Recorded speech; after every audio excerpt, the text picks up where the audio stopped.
así, ¿no? Muy temprano tiene que ver con la situación del país, por ejemplo, en lo que significa la situación de despidos y demás de diversas empresas a lo largo y a lo ancho del país. Por ejemplo, Essen, Venado Tuerto, producción de ollas, reducción de turnos y ajustes, 35 despidos. Giórgalos, Victoria, alimenticia, reducción de personal y ajustes, suspensión de 600 trabajadores. Neusan, Tierra del Fuego, tecnología, recorte de producción, 150 despidos. TN Platex, Montecasero, textiles, despidos y cierre de sectores, 20 despidos y reubicaciones. Luxo, La Rioja, textil, cierre total, 40 despidos. Dana, San Luis, autopartes, cierre de plantas, 50 despidos. Texilana, Mar del Plata, textil, suspensión de producción, suspensión de 200 trabajadores. La Suipachense, Suipacha Lácteos, quiebra, 150 despidos. Electrolux, Rosario, electrodomésticos, suspensión de la producción, suspensión de 400 trabajadores. MAVE, ex Drean, Luque, Barra Córdoba, lavarropas, ajuste de producción, 200 despidos. Ualá, Fintech, automatización de tareas, 135 despidos. Esto tiene que ver con Ualá. Todos estos son datos absolutamente oficiales que está bueno que lo pongamos en valor en términos de una situación, bueno, realmente difícil de lograr revertir esto en el corto plazo, quiero decir. Acá no es cuestión de que ya con esto, digamos, hemos dicho todo, no.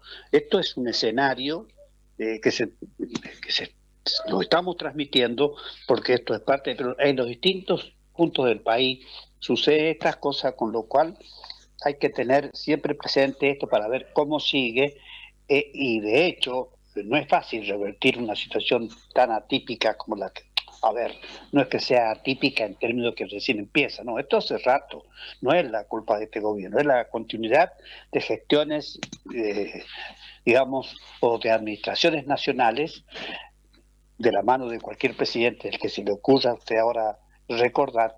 Lo importante que es, básicamente esto es una situación realmente preocupante.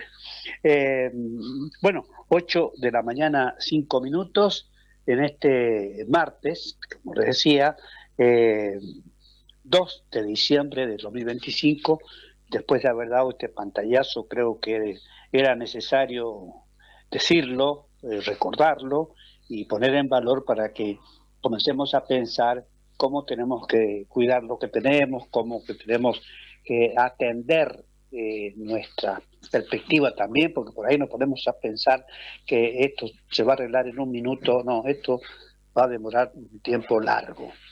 En el resumen que se ha preparado para hoy, que lo ha hecho Paula, por eso seguramente en un ratito la tenemos con nosotros, pero hay un tema muy importante que tiene que ver con la reforma del Código Penal, ¿no? Parece que hay que aumentar las penas de delitos. A ver, delitos que tienen que ver ya, porque la tarea de un nuevo Código Penal que impulsa la gestión Milet, ya se está tratando, lo leí por algún lado, seguramente esto hay que ponerlo también en el tapete, son los delitos de corrupción. Esto también hay que mejorar, entre comillas, las penas, porque es fácil ahora decir, bueno, choreé y no me pasa nada. Cristina, por ejemplo, tiene tobillera y sale al balcón. Bueno, todas esas cosas hay que empezar a corregirlas, porque no es que chorear es un premio, no es que seguís haciendo política, es más, tenés suspendida dicen de por vida digamos, la inserción en cargos públicos, con lo cual ya de por sí eso significa, digamos, un respeto hacia la ley. Pero si por otro lado permitimos otras cosas, bueno, no sirve. Así que seguramente el gobierno de Milei también va a tratar este tema. Bueno, digo, avanzo en el Código Penal que impulsa la gestión Milei con un paquete de reformas profundas destinadas a endurecer las penas para los delitos graves, según lo anunciado por Patricia Bullrich y Manuel Adorni. El 82% de los casos contemplados en la reforma tendrán prisión efectiva garantizada, es decir, con cumplimiento real de la condena. Entre los cambios más importantes figura una suba significativa en las escalas punitivas. El homicidio simple, cuya pena máxima vigente era de 25 años, ahora será castigado con hasta 30 años de cárcel. En los homicidios agravados, esto es cuando se den agravantes como magnicidio, asesinato de autoridades educativas en ejercicio, víctimas menores de 16 años o adultos mayores, la pena perpetua no tendrá límite temporal, es decir, que la condena podría extenderse a toda la vida. Bueno, esto para que se den cuenta aquellos que se exceden en estas cuestiones, bueno, paguen lo que corresponde. La reforma también endurece las consecuencias de otros delitos graves, por ejemplo, en caso de lesiones causadas por conducción imprudente, la pena mínima de 1 a 3 años o de 2 a 4, si hay agravante, pasará a un rango de 2 a 6 y de 3 a 6 en versión agravada.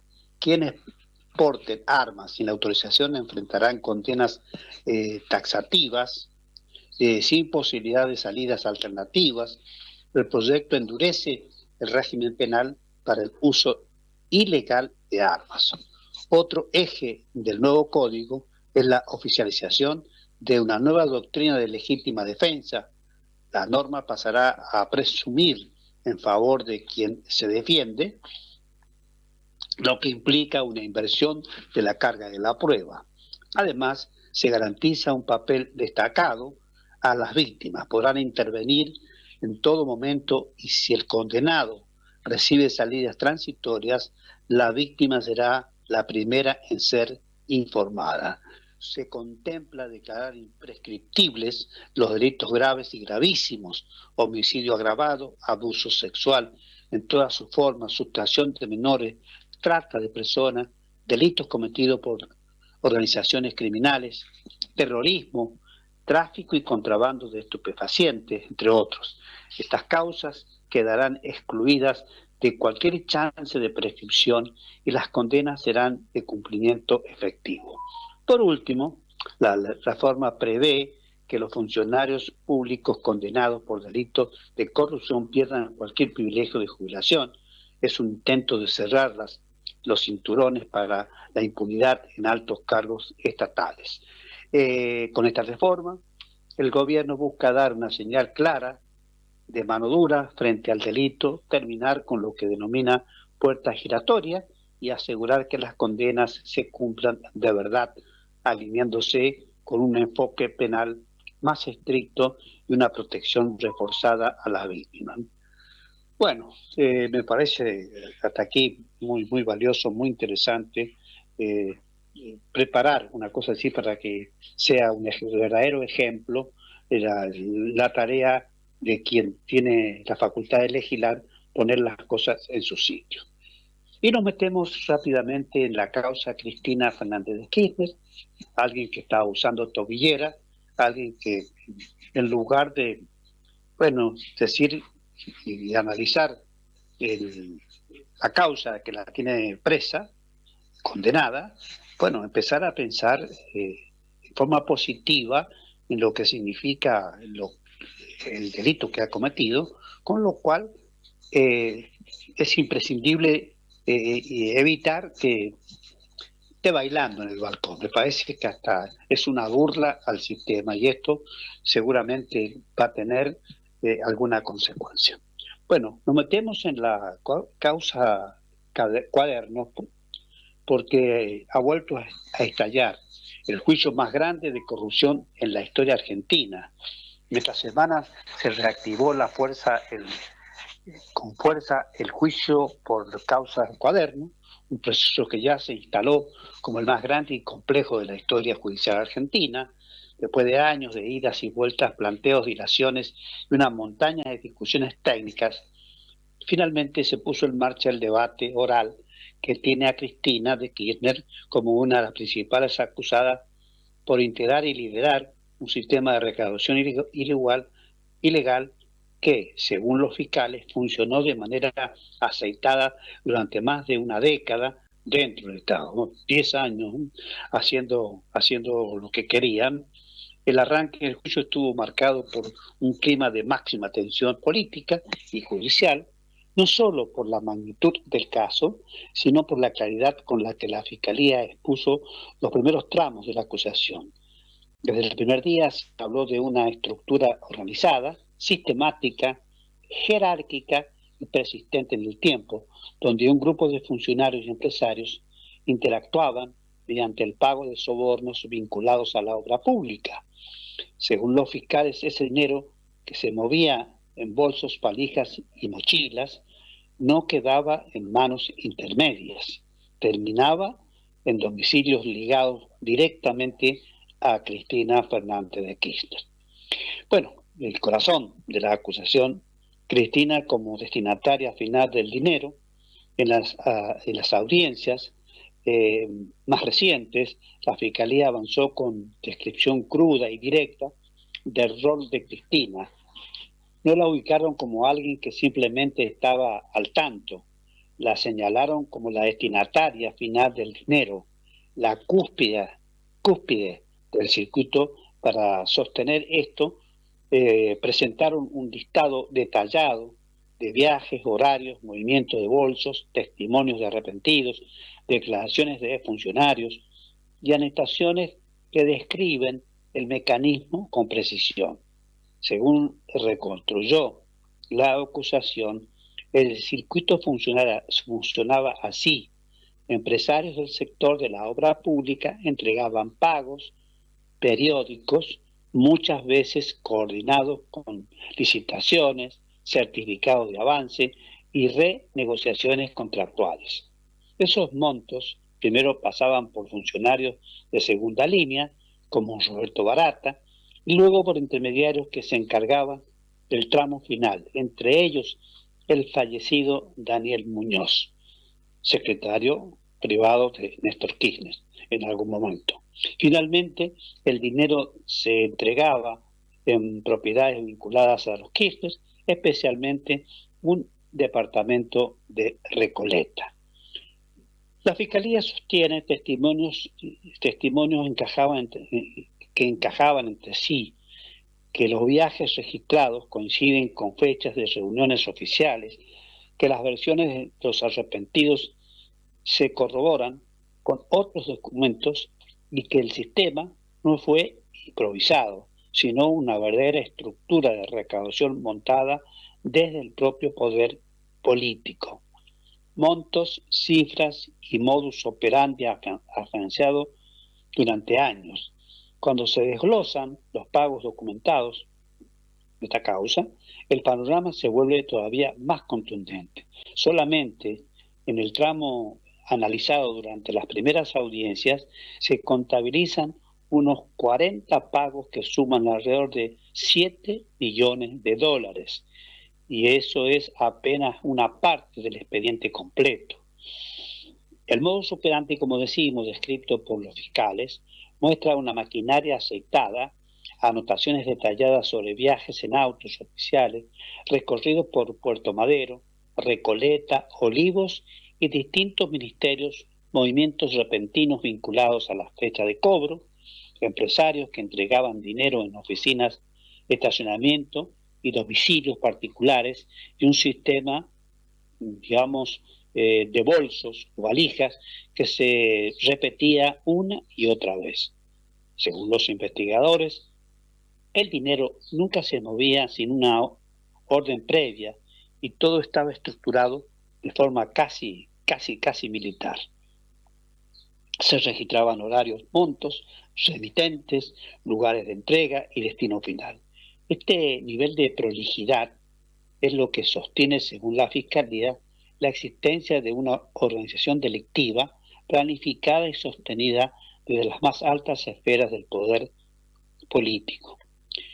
El contraataque de Cristina, denuncias de manipulación, persecución y extorsión. Como era dable esperar, la defensa de Cristina reaccionó con fuerzas desde el primer día. Calificaron el juicio como un show judicial, aseguraron que todo responde a una construcción política y cuestionaron la integridad de las pruebas. El eje central de su estrategia es invalidar los cuadernos, alegando que fueron manipulados, alterados o reescritos y denunciar presuntas presiones sobre los arrepentidos.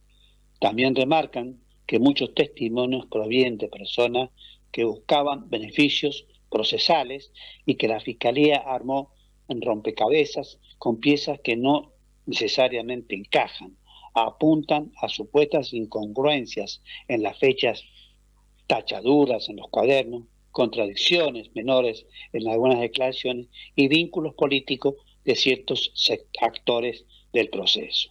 Sin embargo, los fiscales rechazaron estas acusaciones con velocidad, ratificaron la legalidad de todo el procedimiento, remarcaron que el sistema de arrepentidos es un mecanismo contemplado por la ley y aseguraron que los testimonios no solo coinciden, sino que se complementan entre sí y con pruebas objetivas del expediente. Bueno, el juicio se acelera, más audiencias, formato presencial y presión institucional. Frente a la magnitud del caso, más de 80 imputados, cientos de declaraciones, peritajes y una montaña de documentos, la Cámara de Casación decidió impulsar un cambio clave: acelerar el ritmo del juicio. La idea es aumentar la frecuencia de audiencias semanales y, en lo posible, pasar del formato virtual a la presencialidad para evitar demoras innecesarias y garantizar un proceso mucho más fluido. Esto implica que en las próximas semanas el juicio va a entrar en una etapa más dinámica y directa, donde la exposición de pruebas y testimonios será más continua. Ya se terminó la primera parte del debate, centrada en el relato completo de las acusaciones, y ahora sí viene el tramo más intenso, que son las declaraciones de imputados, testigos, peritajes técnicos, análisis documentales y cruces entre las partes. Y el trasfondo, como parte del capítulo, ¿no? El trasfondo político, Cristina nuevamente en el foco de todos. La reactivación de esta causa vuelve a colocar a Cristina en el centro de la escena pública, en un momento en el que su peso político ya venía golpeado por otras causas y por la condena previa en el caso Vialidad Nacional. El desarrollo del juicio no solo tiene implicancias judiciales, también impacta en el escenario político, en su rol dentro del peronismo y en la percepción pública sobre la corrupción. Mientras avanza la causa, el oficialismo respira cada testimonio como si fuera una batalla simbólica, la oposición lo capitaliza políticamente y los medios lo amplifican día y noche. Cada audiencia es usada como comunicación en la disputa cultural y la política de Argentina. Claro, ¿qué se juega con este juicio? El resultado de este juicio no solo determinará la responsabilidad penal de Cristina y de los demás acusados, sino que también va a marcar un precedente institucional enorme. Si la Fiscalía sostiene su teoría y el tribunal lo convalida, quedará probado que existió una asociación ilícita montada en el corazón del Estado para recaudar coimas en nombre del poder político. Sí, por el contrario, la defensa logra derribar las pruebas centrales, el proceso entero podría quedar debilitado y abriría las puertas a una discusión profunda sobre el funcionamiento del sistema judicial.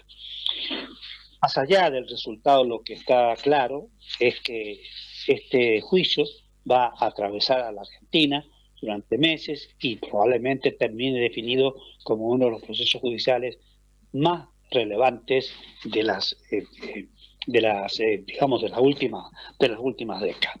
Bueno, 8 de la mañana, 22 minutos. Tony, vamos a seguir con otros temas, pero vamos a hacer una pausa y ya volvemos con más acá